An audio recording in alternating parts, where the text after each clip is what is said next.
السلام عليكم ورحمة الله وبركاته، وأسعد الله مساءكم جميعا. حياكم الله على قناة كوتشون الرياضية في برنامج تعليق رياضي. أنا أبو معاذ من المدينة. طبعا أقدم لكم هذا الملخص للجولة 11 من دوري روشن.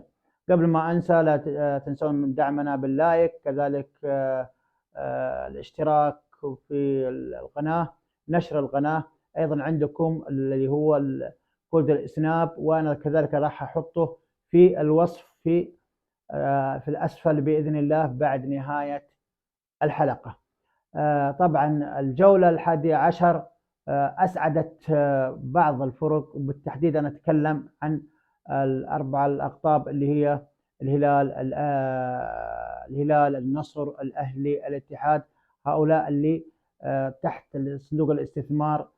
لكن في الجولة 11 أسعدت قطبي الرياض، بينما للأسف القطبي الغربية الاتحاد والأهلي لم تسعدهم لم يسعدوا جماهيرهم في هذه الجولة.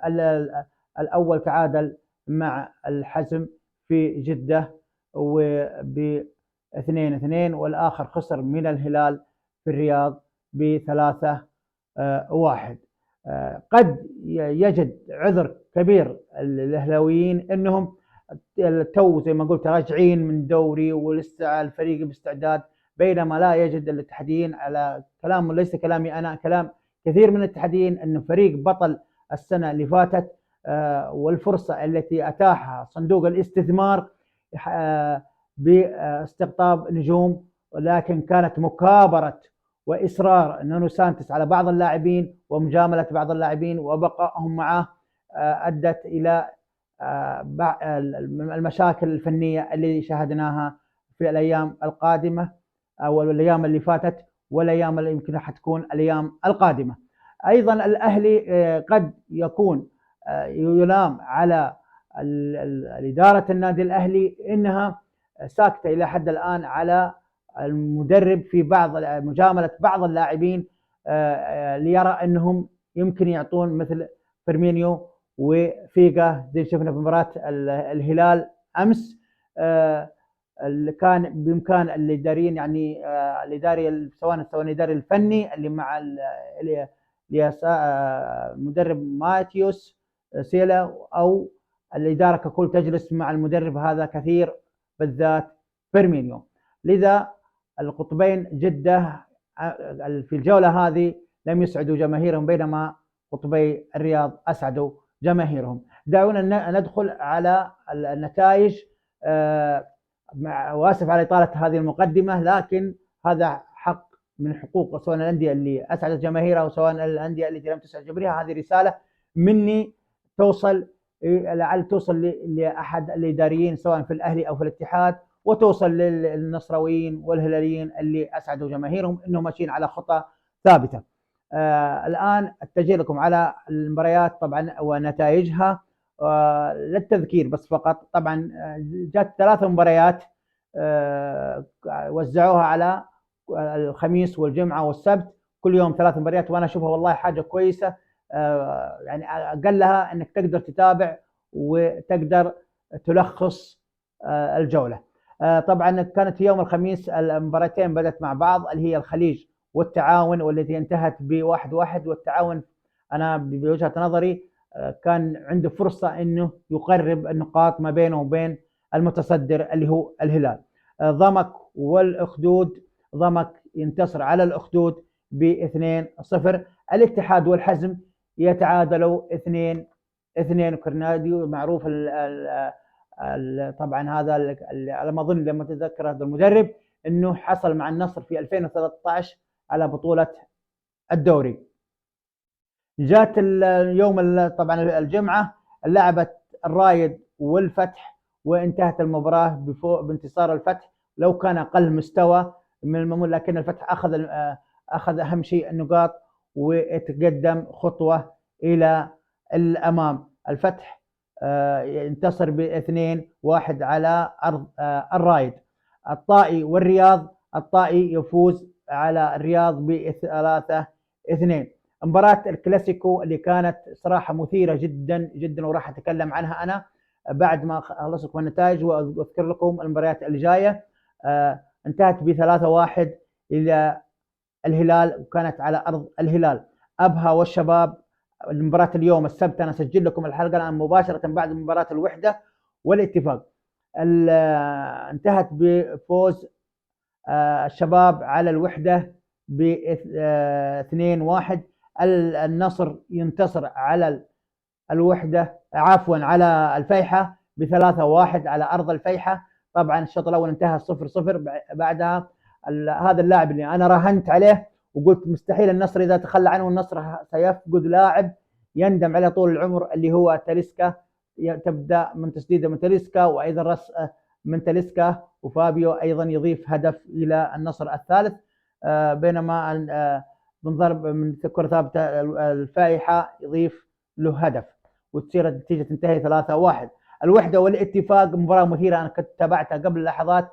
تقدم الوحدة، بعدين عادل اللي هو الاتفاق، بعدها عادل اللي هو سجل الوحدة الهدف الثاني، وسجل الاتفاق الثاني، وسجل الاتفاق التعادل. في قبل نهاية المباراة الاتفاق يضيف الهدف الثالث في الوقت الضايع. طبعا المباريات اللي جايه حتكون يوم الجمعه ايضا بنفس الترتيب، 3 مباريات، وانا هذا شوف كويس. طبعا اعلى اسبوع سجلت او اعلى يوم سجلت فيه يوم الجمعه 12 هدف، ويوم السبت اليوم سجلت 12 هدف.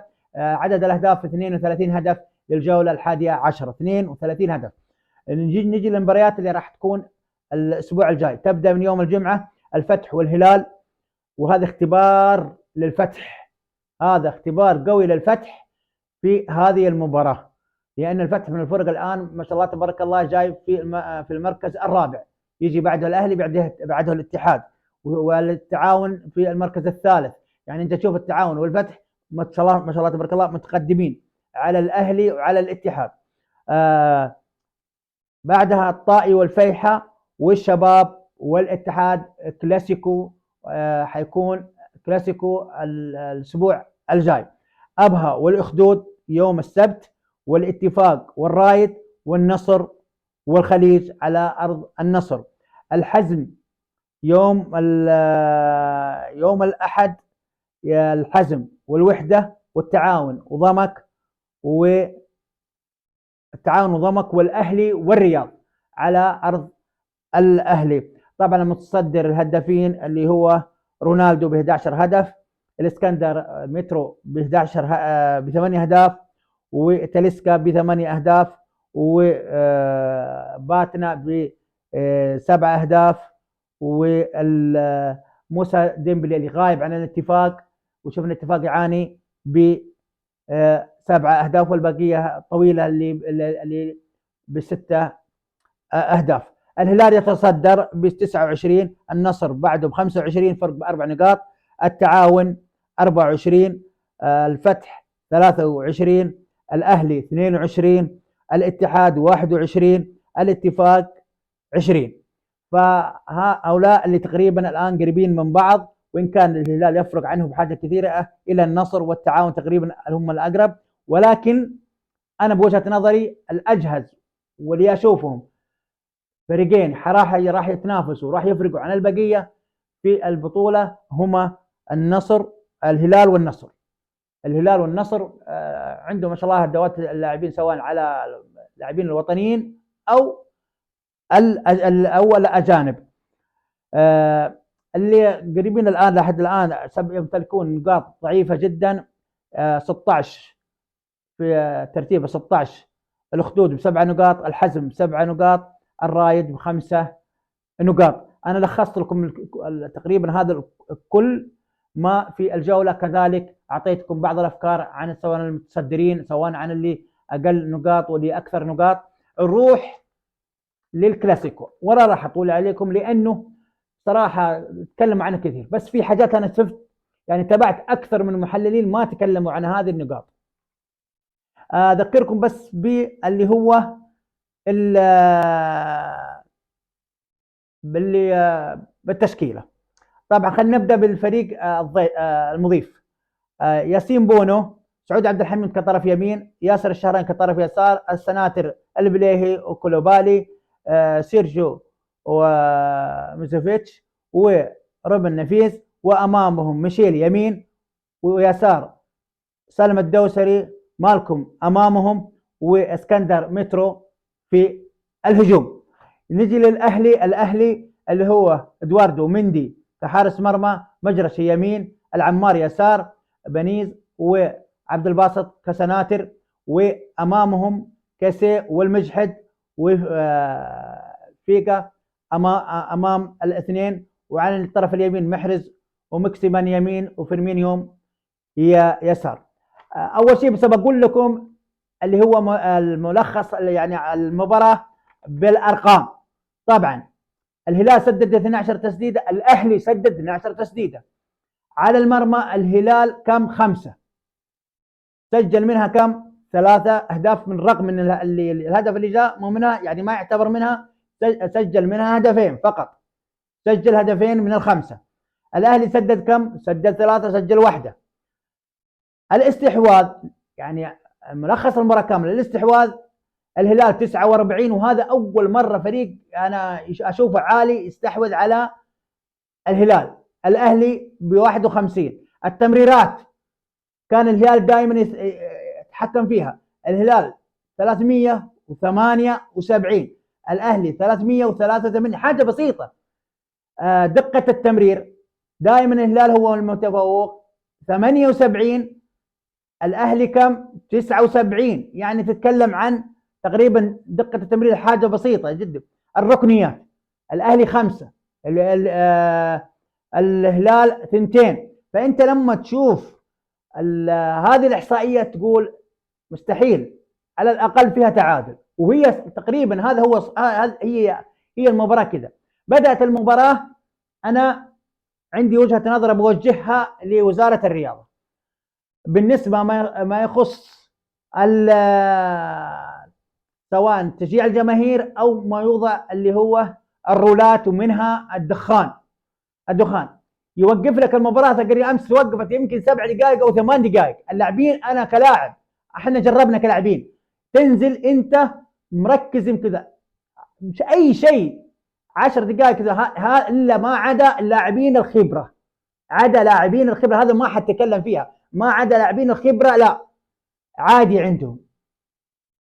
لكن لاعبين غير الخبره لا، لما يجي كانه مذاكر. وهذا هو اللاعب، بالذات اللاعب السعودي. انا خلينا نتكلم صحيح، اتكلم لك وجه اللاعب السعودي يفقد تقريبا 7 دقائق او 8 دقائق توقفت المباراه بسبب الدخان. انا اتمنى اذا بيخلون الرولات والدخان هذا يخلونه عند دخول الفريقين، او بحاجه قبلها بسيطه، قبلها عند دخول الفريقين، او عند دخول شعار روشن مع العلم حق الاتحاد السعودي، وهذا عند الدخول. عندما تدخل الفرق اللي تدخل الاعلام اللي بوسط الملعب يبدون الرولات هنا ويعطوا تعليمات الى الرابطتين. بعدها ما يصير شيء، حتصير في مخالفه قبلها، حتى ما المباراه مجرد ما تجرى القرعه تبدا المباراه. هذه وجهه نظري، واقترحها اقتراح يعني تكون بدري مسبقه قبل النشيد الوطني كمان. فاتمنى من هذا الشيء. احنا طبعا شفنا التشكيلتين، انا قلت لكم بس هذه وجهه نظري. اروح المباراه بالنسبه انا عندي ماتيوس سيلا، عندي نقطه حاجه عليه، اشراك علي مجرشي. انا اشوفه من الاخطاء الكبيره اللي ارتكبها اللي هو ماتيوس. كان عندك الولد الخريجي جاهز، هذا له فتره ما لعب. والله شوفوا، حلفت ما حلفت اني كنت اتكلم مع واحد شخص قبلها قال لي لو كنت مدرب الاهلي تنزل، قلت لا ما انزل الخريجي ويكون العمار جاهز يسار. ليه؟ لانه ما هو جاهز واضح. ايش لو تعيد الهدف الاول حق الهلال تشوف اللي هو مجرشي انسحب الى نص الملعب في اتجاه سالم، بعدين تراجع. مع التراجع كولوبالي لاعب كبير، كولوبالي لاعب كبير، مجرد ما لمح اللي هو لمح سيرجيو ميرزوفيتش داخل، مرر التمريره الطويله، استقبلها وسجل هدف في الدقائق الاولى. وهذه كانت صدمه كبيره، صدمه كبيره. الى امتلك الهلال الملعب كامل في الشوط الاول والاهلي في الشوط الثاني. طيب في لاعبين ما تكلموا عنهم الاعلام. انا شفت لاعب صراحه انا بوجهه نظري من غير مندي في الاهلي، وهذا ما انا قلته، جس قال افضل لاعب في المباراه بالكامل هو مندي. انا اقول نفس الكلام، لكن في لاعب نفيز ثم نفيز ثم نفيز ثم نفيز لاعب الهلال. لاعب الهلال هذا ادى التكتيك على صح. ميرزوفيتش يكون متقدم ضاغط ويكون هو المدافع الثالث. لو لاحظتوا انفرادة ميكسيمان محرز كم وحده يطلعها، حتى الهدف اللي سجله كليسمان لمسه هو، وكانت متواجد دائما في داخل ال 18. هذا كان كمدافع ثالث، فادى الادوار على او الوجه الحقيقي، وادى التكتيك على وجه الحقيقي مساند للمدافعين الهلال. فكان هذا اللاعب من انا بوجهه نظري هو من كان يدير المباراه مع اللي هو سيرجيو ميتروفيتش، يدير المباراه. طبعا الاهلي لما الهلال رفع رتم المباراه في بدايه الشوط الاول، الاهلي كان يجاريه ويرفع الرتم، يحاول يرفع الرتم. هذه من اكبر اخطاء، وهذه تيجي بالخبره، خبره الانديه. طبعا الهلال عنده خبره لاعبين سواء وطنيين او محترفين، فكانت هذه تاتي من الخبره. انت لما يرفع رتم المباراه انت تحاول تبطل، مثل ما حصل في الشوط الثاني عندما دخل الاهلي رافع رتم المباراه، وماتيوس سيلا قدم الدفاع ولعب على رفع رتم المباراه. الهلال حاول يوطي رتم المباراه. قد تكون هذه تيجي من اهداف ويمكن هذا، لكنه الاهلي رفع، هو هدى رتم المباراه لين جاء الهدف الثالث. فانا ودي اقول بس كلمتين الخصها عد زي ما يقولوا مع السلامه. الخبره والجوده، الخبره والجوده. ايش معنى الخبره والجوده؟ الخبره عند النادي المتمرس على هذه المباريات، والجوده عند جوده اللاعبين المتواجدين معك في فريقك. تحياتي، مبروك للهلال، هاردك للاهلي، مبروك للنصر، هاردك لباقي الفرق اللي ما انتصرت. ان شاء الله نشاهد مباريات كبيره. رايي في الكلاسيكو الشباب والاتحاد انها تنتهي، وكذا في افكاري انها تنتهي تعادل الفريقين تقريبا في مستوى واحد. تصبحوا على خير ومع السلامه. كنت انا معكم ابو معاذ على قناتكم قناه كشون الرياضيه في برنامج تعليق رياضي.